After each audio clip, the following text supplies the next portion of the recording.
Dit was 'n oorlog wat hulle nie veronderstel was om te wen nie. 5 konings en 5 verskillende weermagte het saamgesmeld. Een enorme weermag om die Gibeoniete pak slaag te gee en te verpletter, omdat hulle vrede gemaak het met Israel. En nou is Israel ingetrek en verweef in 'n titaniese en menslik onmoontlike stryd. Joshua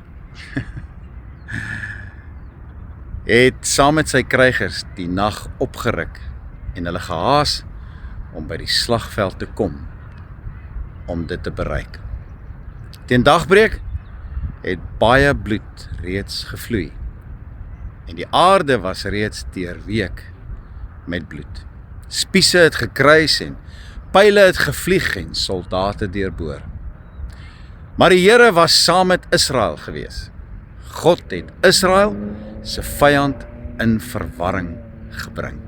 Ons lees daarvan in Joshua 10 vers 10. Gaan lees gerus hierdie pragtige verhaal.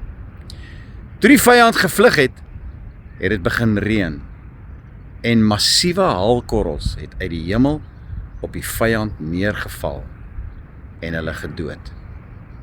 Dit het meer doodgemaak as wat Israel se swaarde ooit kon. Maar die tyd het uitgeloop. Die son het laag gedaal en dit het begin skemer raak. Die oorwinning was naby. Maar gedurende die nag sou die vyand 'n kans kry om te ontsnap. Toe het Joshua iets strategies gedoen wat niemand nog ooit van tevore probeer of gedoen het nie. Hy het met die hemel gepraat en met sy woorde 'n wonderwerk laat plaasvind. Son staan stil oor Gibeon en maan gaan staan doodstil oor die vallei van Aijalon. Dit was die woorde van Joshua. Ons lees daarvan in Joshua 10 vers 12. Skielik het 'n skokkende ding gebeur. Die son en die maan het gehoorsaam en het gedoen wat Joshua gesê het. Die son het onmiddellik gestop en die maan het sy plek behou. Tyd self het gebuig en gaan stil staan vir die stem van 'n man wat in 'n verhoudingsverbond met God verweef was. Daar was nog nooit 'n dag in die geskiedenis van die mensdom soos hierdie een nie. Die dag toe die Here na 'n mens geluister het. Joshua 10 vers 14. Die geveg het verder gewoed, maar die daglig het nie vervaag nie. Joshua het met onverbiddelike mag geveg. En aangesien die oorlosie geweier het om verder te tik, die ganse kosmos se natuurwette het gebuig in gehoorsaamheid voor die Here van die leerskare. God het die dag verleng om die oorwinning vir sy volk te voltooi. Dit is meer as 'n wonderwerk van sterrekunde.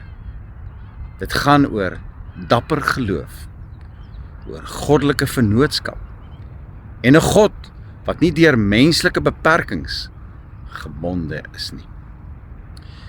Joshua het nie verleë of onseker gepleit of gevra nie. Hy het oortuigend gebid in geloof oor wat God kan vermag. En God op sy beurt het dit nie net goedgekeur nie.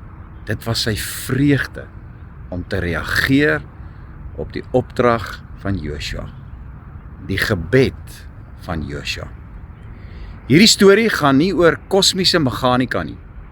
Dit gaan oor kosmiese gehoorsaamheid. Wanneer 'n mens in God se wil wandel, staan die ganse hemelryk agter jou.